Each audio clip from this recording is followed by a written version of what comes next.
अलिबाग तालुक्यातील कार्लेखिंड ते कनकेश्वर या 8 किलोमीटर रस्त्याचे काम गेली अनेक महिने सुरू आहे। मार्गावर खडे, खड्डे, धूळ, माती याचा त्रास ग्रामस्थ आणि प्रवाशांना सहन करावा लागतोय।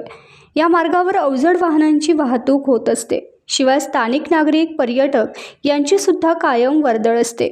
मोठ्या वाहनांमुळे प्रचंड धूळ उडते, त्यामुळे संपूर्ण रस्ता धुळीत हरवतोय।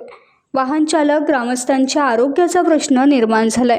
याबाबत आपण जिल्हाधिकारी यांना भेटून रस्त्याचे काम लवकरात लवकर पूर्ण करण्यासाठी सूचना कराव्यात, अशी विनंती करणार असल्याचे काँग्रेसचे रायगड जिल्हा उपाध्यक्ष सुनील थळे यांनी सांगितले। खरं म्हटलं तर हा रस्ता कार्लेखिंड ते कनकेश्वर फाटा आणि पलीकडे मला वाटते कार्लेखिंड ते हशिवऱ्यापर्यंत असं काहीतरी आहे।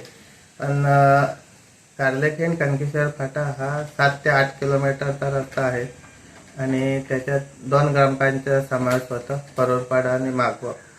तर इकडे लोकसंख्या भरपूर आहे, तसे दोन्ही ग्रामपंचायती मोठे आहेत आणि पूर्ण पर्यटक जे केहिम, मांडवा इकडे येणारे असतात त्या ह्याच रस्त्याने येत असतात। मोस्टली आरशेपचे सगळी अवजड वाहनं खूप मोठ्या प्रमाणात चालू असतात।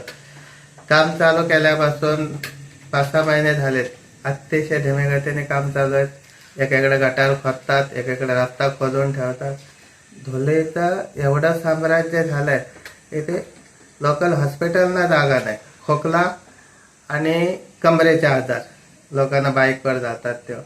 त्यातून परत MIDCचं काम चालू आहे। केबलवर चांगला रस्ता कुठे केला का केबलवाले येतात, केबल टाकतात, तो फोडून तसाच टाकून देतात। म्हणजे तसं म्हणलं त्याचं कोणाचा अंकुशच नाही राहिला असं मला वाटते। आम्ही अनेक वेळेला पत्र व्यवहार केलेले आहेत, थोडं करतात काम, पुन्हा आपलं ते तसंच ठेवून देतात। बांधकाम विभागाकडे काय राहिलंच नाही, शासनाने काय ठेवलेलंच नाही। तो MID मध्ये रस्ता येतो, त्याचे कलेक्टर साहेबांना एक पत्र व्यवहार केलेला आहे आणि एकदा कलेक्टर साहेबांची भेट घेऊ, लोकांच्या समस्येचा रस्ता लवकरात लवकर पूर्वत व्हावा म्हणून। टाइम्स डिजिटलला लाईक करा, शेअर करा, सबस्क्राईब करा आणि बेल आयकॉन दाबायला विसरू नका। Times digital.